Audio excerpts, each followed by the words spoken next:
En Janus Henderson Investors le ayudamos a alcanzar sus objetivos financieros a largo plazo. Janus Henderson, invirtiendo en un futuro mejor, juntos. Bienvenidos a En Acción, el podcast de expansión para el inversor inteligente. Soy Amparo Polo y hoy nos acompaña Carlos Aso, consejero delegado de Ambank y vicepresidente de MyInvestor. ¿Cómo estás, Carlos? Bienvenido. Muchas gracias, muy bien, gracias por invitarme. Carlos tiene esta doble faceta de ser el banquero de confianza de cientos de grandes fortunas en 12 países, gracias a su puesto en Ambank, la banca privada andorrana, pero también entiende las necesidades del pequeño ahorrador porque dirige MyInvestor, que es el neobanco de mayor éxito en España en los últimos años. Carlos, para empezar, ¿qué podemos aprender de las grandes fortunas a la hora de invertir? Pues diría, aunque es redundante, invertir. Realmente a las grandes fortunas les quema muchas veces el dinero en cuenta corriente y quieren que ese dinero esté produciendo y esté invirtiendo, que es un tema que cuesta que en la sociedad cale el que la gente se ponga a invertir de verdad, ¿no?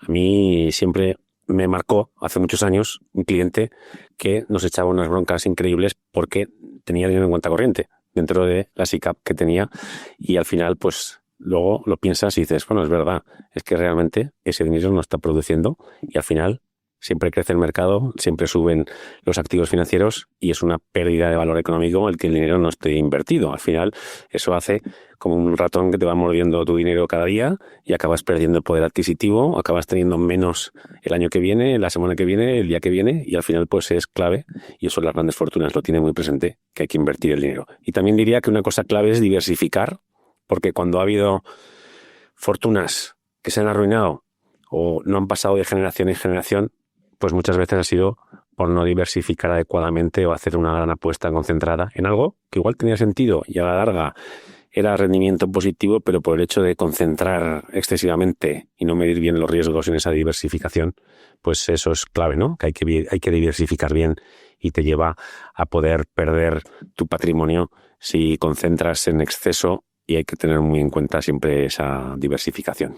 ¿Y en qué están invirtiendo ahora los grandes inversores y cómo reparten su patrimonio? No sé si hay alguna técnica, alguna estrategia que nos pueda servir al resto de mortales. Pues por hacer una simplificación muy grande, podríamos decir que un tercio lo invierten en inmobiliario, en ladrillo, un tercio lo invierten en activos financieros líquidos y un tercio lo invierten en ilíquidos, en inversiones alternativas o en mercados privados que no se pueden hacer líquidos de un día para otro, a diferencia del otro tercio. Eso diría que por hacer una simplificación muy grande, en el cual en unos casos mucho menos en un activo u otro, pero algo así muy redondeado, diría que es mezcla, ¿no? El ladrillo, que es pasión española, cada vez hay más peso, por otro lado, en los activos alternativos, ¿no? En capital riesgo, en compañías que no están cotizadas, en deuda, en startups. Al final todo eso te genera una rentabilidad potencialmente mayor a cambio de una liquidez durante X años que ese dinero no lo puedes tocar. Y eso cada vez va subiendo en peso en las carteras de los grandes patrimonios. En la última década diría que ha doblado ese peso. Y esto que decías, esta pasión por el ladrillo, ¿esto es un síntoma del colectivo español o lo ves también en otros países? Pues diría que en España algo más. Y quizás eso es debido a que en la educación financiera en el colegio no nos han enseñado los conceptos básicos de la inversión. Aprendimos de muchas otras cosas, de historia, de geografía, pero no aprendimos de finanzas. Y eso al final es un gap que existe y que al final te lleva luego a imitar lo que has visto, que es la gente que compra casas.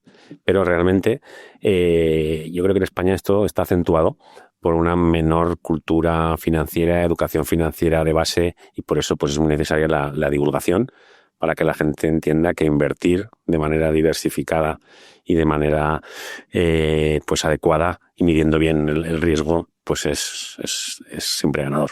¿Y por qué los españoles tú crees que hemos sido tan reacios a invertir en bolsa y en fondos, ¿no? Frente a otros países que tienen una cultura mucho más arraigada? Bueno, gran parte está allí en el ladrillo, como decía, y también en cuenta corriente. Tenemos 1 trillón de euros en cuentas corrientes de los españoles y realmente pues parte de esa educación financiera de no tener interiorizado del todo que es perder poder adquisitivo, que el dinero esté al cero cuando la vida sube.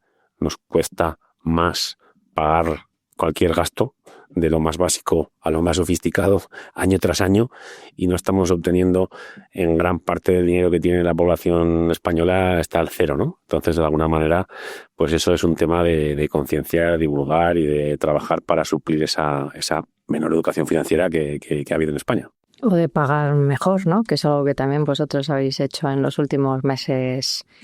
Sí, es verdad. Discutiendo con los bancos, ¿no? Que eran un poco más tacaños, vamos a decir, ¿no? A la hora de remunerar. Bueno, al final, efectivamente, el que exista un depósito que te pueda dar un 2, un 3%, pues está muy bien y es un aliciente, pero incidiendo en lo comentado anteriormente, creo que hay que ir más allá. Hay que pensar que el objetivo que tiene que tener una persona, un patrimonio, es obtener un 7% en la rentabilidad de su cartera y doblar su patrimonio cada 10 años. Si nos fijamos en los grandes patrimonios o en los endowments de universidades americanas, que lo que son las reservas, los fondos de reserva que tienen para pagar las becas, para pagar a los profesores y para pagar todos los gastos, todo ese montante están obteniendo en los últimos 10 años o 20 años rentabilidades medias del 9%. 9% que el interés compuesto además es magia. Esto, nuestra mente no está diseñada para entender lo exponencial, está diseñada para entender lo lineal y no entendemos que sacar, no digo un 9, sacar un 7% de rentabilidad anual implica que en 35 años, y digo 35 pues porque espero al menos vivir 35 años, no sé si muchos más, pero me gustaría vivir esos 35 años. Si inviertes al 7% durante 35 años, vas a obtener 10 veces el dinero que tienes a día de hoy. Y dices, coño, es un 7%, en 35 años no sé cómo es un 10, si es un 200 y pico %. Pero la magia de la exponencialidad, de que el rendimiento genera más rendimiento, te genera un concepto exponencial que te hace multiplicar por 10 tu patrimonio. Es decir, 10.000 euros los pasas a 100.000 en 35 años si has obtenido un 7% de rentabilidad. Mientras que si tú 10.000 euros los inviertes al 2%, depósito en una letra del gobierno, que también es otra tradición española de la época de los 90, con los tipos tan altos que existían, ¿no? Y de los 80, pues al final ese concepto también está allí. Pero si tú inviertes ahora, que esto es un 2%, pasas de 10.000 euros a 20.000 euros en 35 años. Es decir, en lugar de hacer un por 2, puedes hacer un por 10 si piensas en obtener un 7% de rentabilidad, que es lo que habría que tratar de obtener en media. Ya digo, los grandes inversores obtienen 9% durante muchos años. Y al final, pues los grandes patrimonios también es ese objetivo de obtener esta rentabilidad.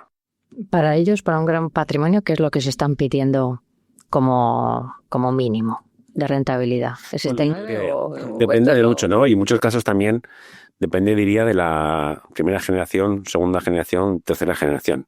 Diría que la primera generación, que es la que ha generado la fortuna, le gusta más el picante, quiere más riesgo, está dispuesto a buscar el 10, no el 7, no se quiere conformar con poco, como lo ha ganado puede aceptar perderlo. Mientras que la segunda generación, al final ese legado lo quiere mantener. Y mantener ese legado, pues a veces es no tanto un 7, sino quiero la inflación más un 2. Quiero pagar mis gastos anuales, que es ese 2, y batir la inflación, que no pierda poder adquisitivo, ¿no? Que eso es clave.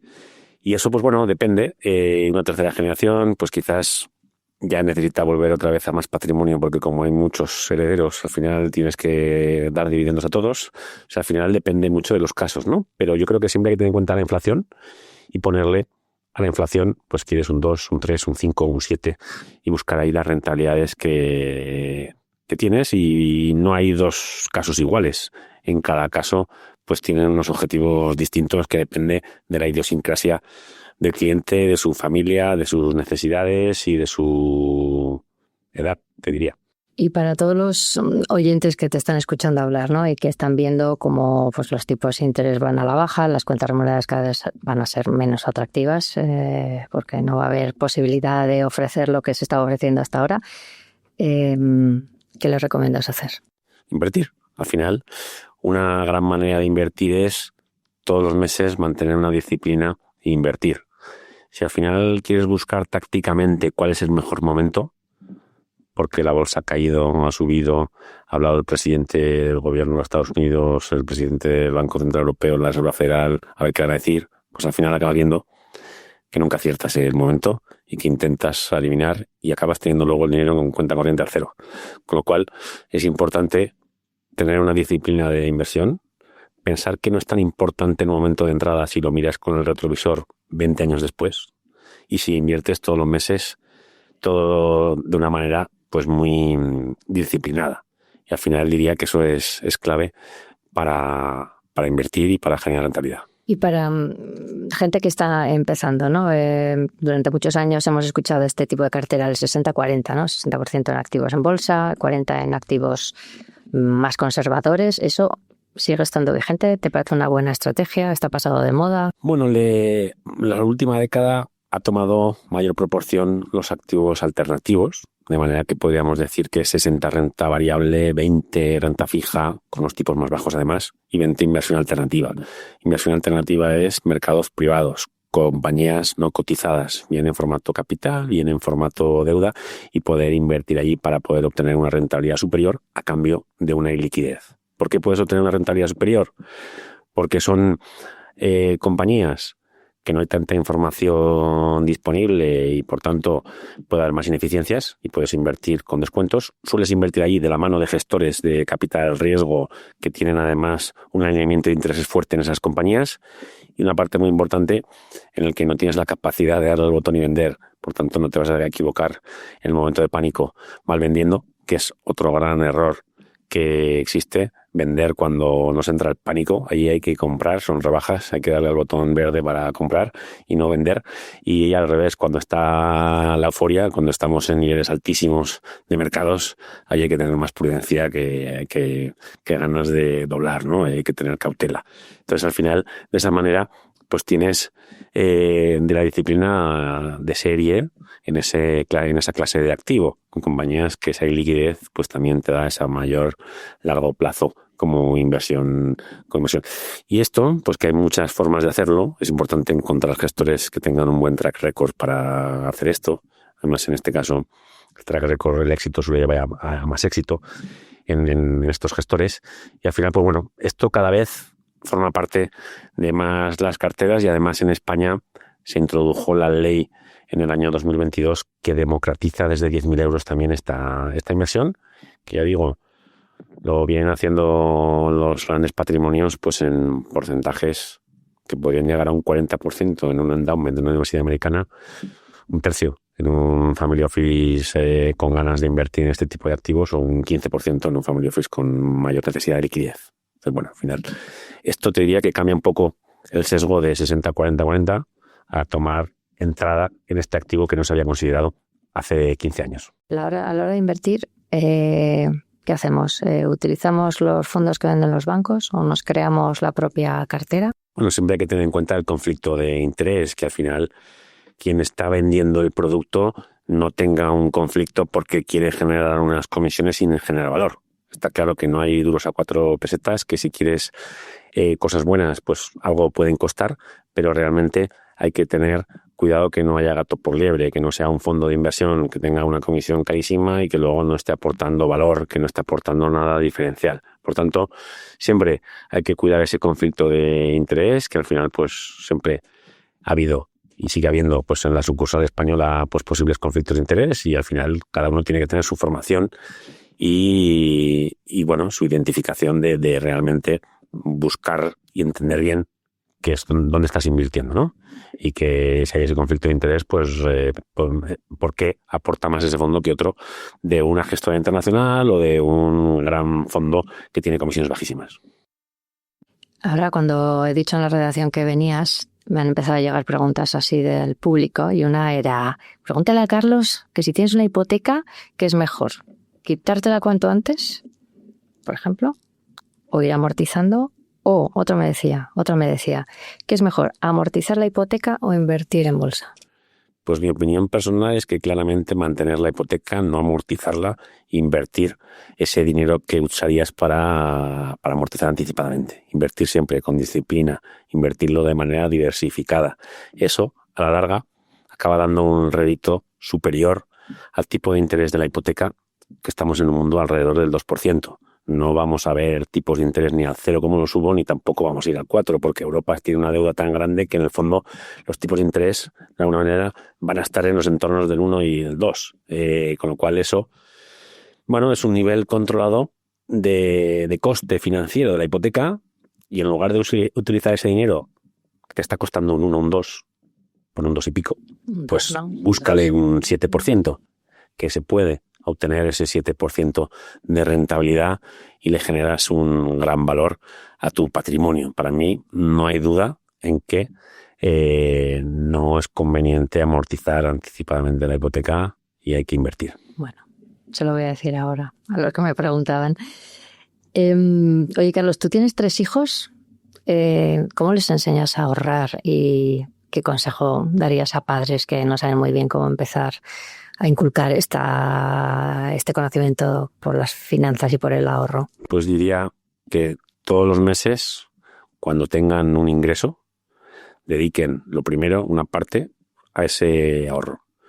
Eso es lo más importante, antes que otros gastos, que dediquen una parte al ahorro. Y haciéndolo numéricamente, si cuando tengan 23 años, que puedan tener su primer trabajo, hasta los 65 años, invierten todos los meses 170 euros de su nómina, 170 euros invertidos, buscando ese 7% de rentabilidad anual, todos los meses acabarán teniendo a los 65 años $500,000 de euros. Solo invirtiendo 170 euros al mes, todos los meses, de los 23 a los 65 años. Es verdad que el dinero a los 65 años, con la inflación, si lo deflactáramos, sería como tener hoy 200 y pico mil euros. No tendrías el $500,000 de hoy, sino que vendrán a ser ese dinero 200 y pico mil, pero que esos 170 euros inviertan cada año un poco más con lo que suba el coste de la vida, que en el fondo van a tener un poco más de nómina probablemente, ¿no? Pues que 170 euros inviertan el siguiente año 171,5 y que vayan incrementando esa cantidad, ¿no? Eso, sin dolor, acabarás teniendo una independencia financiera importante, y es importante esa disciplina de ahorro, esa disciplina de inversión, no tener miedo a invertir, y eso es clave para generar una sociedad más próspera y que se quite el miedo de invertir y que no solo pensar que hay que comprar una casa, ¿no? Bueno, eso también puede tener sentido, pero primero, invertir. ¿Y tú ves que los jóvenes están entrando en esta dinámica de ahorro y de inversión? ¿O seguimos siendo un país, como lo que hablábamos al principio, ¿no? Que tradicionalmente ha ahorrado menos y ha invertido mucho menos, ¿no? Que lo que sucede en otros lugares? Hay cierta dinámica de inversión de los jóvenes en indexados y en criptos. Con lo cual, pues bueno, al menos quiere decir inversión. No somos impulsores de inversión en cripto todavía, ¿no? Todavía hay que matizarlo. Hay que matizarlo un poco. Luego te voy a preguntar. Pero al menos ya quiere decir invertir. Y en indexados sí que está habiendo pues cierta tendencia de inversión. Con lo cual, bueno, ya son pasos adecuados. Vamos a hacer unas preguntas cortas, a ver cómo ves estas posibilidades de inversión en el Bitcoin.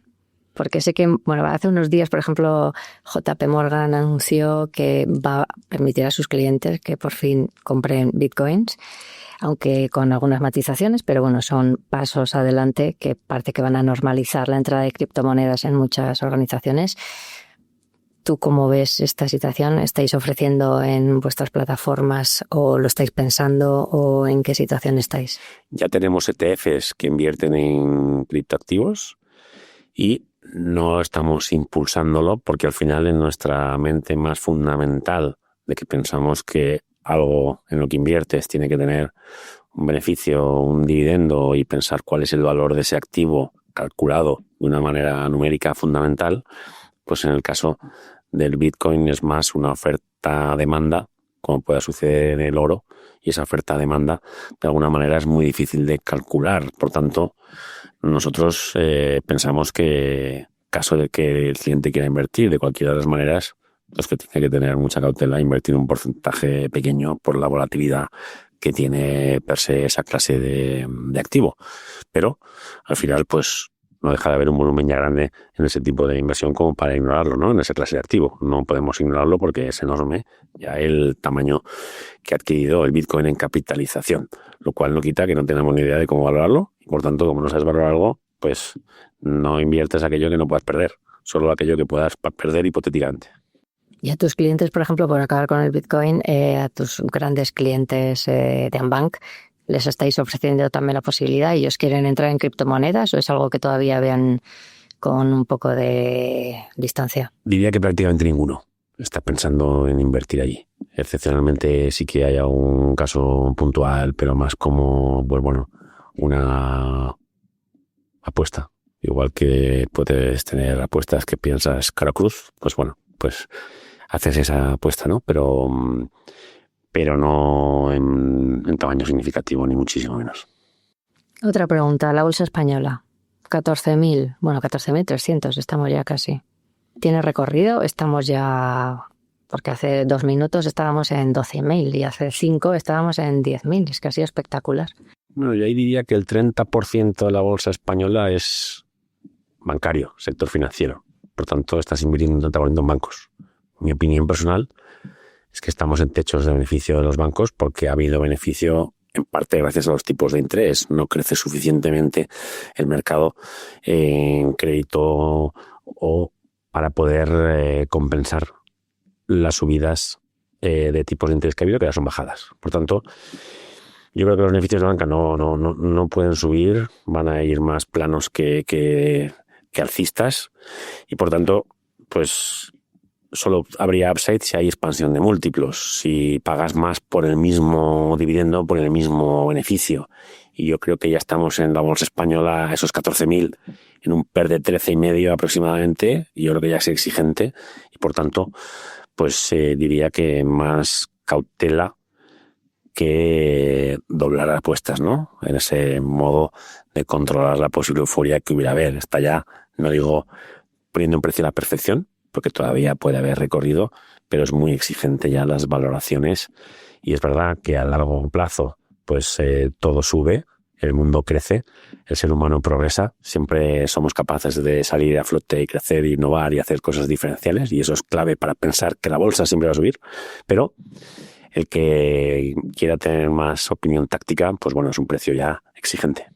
Entonces, ¿dónde ponemos el dinero? Porque el S&P también disparado, la bolsa española también. Bueno, la diversificación es clave. Al final no puedes depender de un país, de una economía, de una divisa y afortunadamente hoy es muy fácil invertir en el mundo, invertir en diversos activos, en diversas temáticas, en tecnología, en apuestas de un país, es muy fácil hoy invertir en cualquier temática que te creas. Te puedes creer que la India es un gran sitio para invertir, puedes creer que la inteligencia artificial es un gran sitio para invertir, pero siempre hay que diversificar, las apuestas tienen que tener su medida de riesgo, también puedes invertir con los ojos cerrados en el mundo y vas invirtiendo sin pensar en qué inviertes. Existen también los índices para poder invertir en las 3.000 empresas más grandes del mundo o en las 1.500 empresas más grandes del mundo, que no siempre sean las mismas, y ya se te va cambiando solo donde inviertas, ¿no? Entonces, al final hay que estar en España invertido, también hay que hacer patria, pero hay que pensar en cosas más allá, ¿no? Hay que diversificar. Otra pregunta corta, el oro. También en máximos de, en fin. Pues el oro realmente no somos capaces de decir cuál es el valor. Si hiciéramos más un ejercicio de calcular por la evolución del precio de la vida, del coste de la vida y por las evoluciones en general del activo versus el petróleo versus otras materias primas, pues nos sale que el precio del oro debería estar más en los 1.800 euros que en los 3.200 que está. Que no digo que valga para nada 1.800 euros. Lo que digo es que es bastante desproporcional el precio de 3.200. Lo vemos muy alto. No recomendamos allí invertir, aunque hay un racional de por qué se ha ido a 3.200. Probablemente es porque China ha diversificado reservas de dólar a oro. Y al final, pues eso también le hace que el día que deje de comprar oro vendiendo dólar, pues te haga que eso te pueda revertir. Por tanto, al final un activo que no podemos justificar esos 3.200 euros de valor y que tampoco la demanda del oro por algún motivo social, por algún motivo esté subiendo más allá en esos cálculos de cuánto vale, pues por eso nos hace ser muy cautos. Es una oferta-demanda. Otra vez, el oro no genera beneficios, dividendos, y no tiene un cálculo matemático de qué beneficio ha dado y vamos a multiplicar por X años ese beneficio. Entonces, cautela en el oro por nuestra parte. Y la última, vivienda. ¿Qué hacemos? ¿Compramos? ¿Esperamos a que caiga? ¿No va a caer? Es difícil que caiga, la verdad, la vivienda, y vienen todavía, yo creo que unos años, no sé cuántos, que son positivos para esa clase de activo, porque no ha habido la producción de nueva vivienda que hubo en el año 2005, 2006, 2007, que se fabricaban cada año 600.000, 700.000 viviendas nuevas. Ahora ha habido 100 y pico mil viviendas cada año, por tanto, hay más bien carencia. Por tanto, debería seguir subiendo el precio del inmobiliario. Pero, otra vez, sin saber, hay que tener siempre humildad intelectual y diversificar. Las apuestas concentradas es lo más riesgo que pensamos que existe, y como ha habido fortunas que se han arruinado apostando todo a una carta, cuando pensamos que hay que diversificar, ¿no? Y por tanto, pues bueno, pese a que hay una tendencia buena en el inmobiliario, lo cual no quita que no la haya igual de buena en otros activos. Por tanto, siempre tener ponderación adecuada. Muy bien. Al principio hemos hablado de que una de tus responsabilidades es MyInvestor, que es uno de los bancos, posiblemente la fintech, que más éxito ha tenido en los últimos años en España. Ofrece todo tipo de productos. Habéis sido muy agresivos en las cuentas remuneradas, también en las hipotecas, pero esto es posible que vaya a cambiar porque es lo que hablábamos al principio, los tipos de interés están a la baja, hipotecas hay también mucha más competencia. ¿Hay algún tipo de producto que vayáis a sacar este año para compensar y para seguir liderando todo este mercado? Pues para nosotros, tanto la hipoteca como la cuenta remunerada ha sido un medio y no un fin. El fin es, como su nombre indica, MyInvestor, de invertir. Por tanto, al final es la manera de captar la atención del público, pero lo que buscamos es que tengan esa disciplina de inversión, que aprendan a invertir, que se animen, que se lancen, que no tengan el miedo a voy a perder, y al final pues que vean en el largo plazo las bondades de invertir. Con lo cual, pues bueno, seguiremos siempre con la vocación de invertir, y dentro de esa inversión lo que queremos es que tengamos la mayor gama, ser el líder en España de oferta de productos de inversión para cualquier persona desde €1. Y que al final pues esto exista en sentido amplio, y aquí evidentemente estamos trabajando para incrementar nuestra oferta también de capital riesgo desde 10.000 euros con lo que permite la ley. Estamos también trabajando en tener más oportunidades de inversión que tengan un cupón y que le guste al cliente también saber predecir el flujo de caja de cuánto va a obtener su inversión. Y bueno, trabajar en tener la mayor gama de oferta de producto, y siempre aquí hemos escuchado mucho al cliente y tratamos de ofrecer lo que él necesita y lo que él quiere y lo que él busca para tener una buena perspectiva y una buena rentabilidad en su cartera. De los 500.000 clientes que tenéis, aproximadamente, ¿cuántos se han reconvertido en inversores? Que igual ni lo sabían, ¿no?, que iban a acabar siendo inversores. Efectivamente, pues de los clientes que tenemos con saldo, tenemos como 570.000 clientes, de los que de ahí el 70 y tantos % son clientes activos, pongamos pues allí cerca de 500.000. Tenemos unos 300.000, que es un 60%, que son inversores, que nos parece pues un ratio magnífico, y habrá más que no saben todavía, como bien dices, que son inversores, que no van a ser. Al final, ese es lo que nos congratula y lo que buscamos más, que la gente, aunque venga para un depósito, acabe viendo que quiere sacar un mayor rendimiento y que es fácil hacerlo, y que al final ese boca a oreja de la gente permita que esto siga creciendo de manera significativa y la inversión pues sea algo que esté dentro de la sociedad como algo normal. Eso es un poco ahí nuestro reto. Muy bien. Pues muchísimas gracias, Carlos, por acompañarnos. Un placer haberte tenido aquí. Nada, a ti muchas gracias por invitarme. Y esto es En Acción, el podcast que realiza Cristina Rojas y que podéis seguir en todas las plataformas y en expansión.com. Como siempre, gracias a todos por escucharnos.